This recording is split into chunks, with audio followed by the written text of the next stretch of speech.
Once upon a time, I was living the American dream.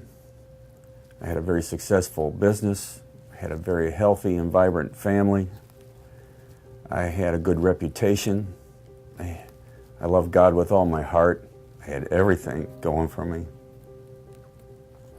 Because of a few bad decisions in life, all of these bad decisions came to a head one day in November of 2014. And because of the immense amount of pressure on my family and some of the things that were going on, and the desperation and everybody hurting, and knowing that it was my fault, our whole family busted apart. A wife, 5 kids, left behind in Colorado.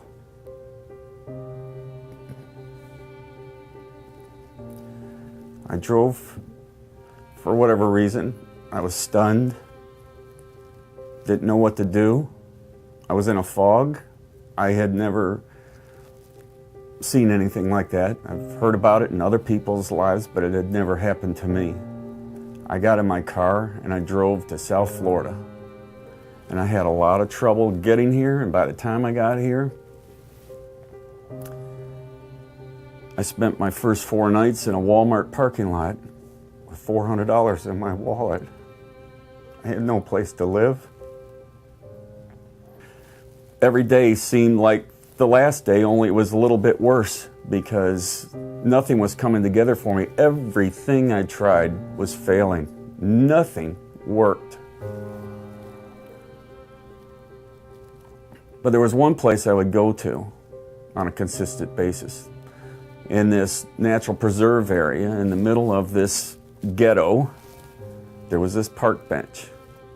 And it became the place where I would habitually go almost every morning and just cry out to God because I was in just tremendous pain.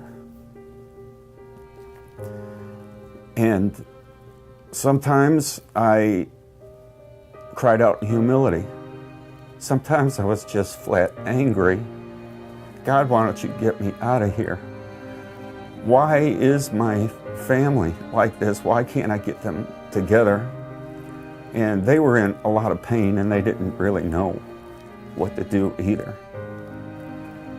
And one particular morning, which was probably the lowest point in my entire life, because there were times where I was wondering if God was even listening anymore.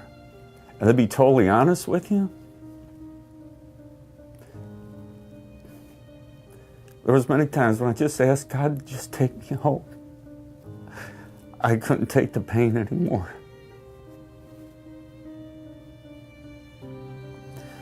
But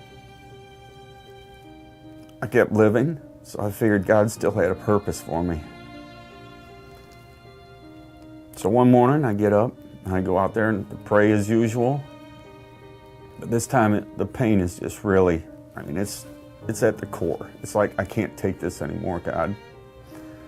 So I just stood in the wee hours of the morning, out in the middle of nowhere, and I cried out audibly to God, God, you've got to heal me, God. You've got to heal my family. We can't continue down this path anymore. It's too painful. Within a few moments, I just sensed God telling me, John, I want you to go to that church that meets in the movie theater. I had seen the Coastal Community Church signs many times while riding my bike on a Sunday morning. And when I walked in that first Sunday morning, it took a lot of courage. And God gave me the courage along the way, little bits and pieces along the way. And I would just open up slowly. And I would see that there was people there that were loving me all the way through it. And I would be a little more transparent, a little more. And God would bring the grace in through other believers to help build me back up again. And he says, John, I've got a place for you here. I want to rebuild you, and I want to do it through these people. And so the process began, and it was little over time, and I got more and more involved. It took commitment because I had to ride my bicycle everywhere. This growth has taken place in my life. I am much stronger than I was when I first started at Coastal, and I've only been going a couple of years. God really does resurrect the things that you surrender to Him. A lot of the things that I'd lost are coming back.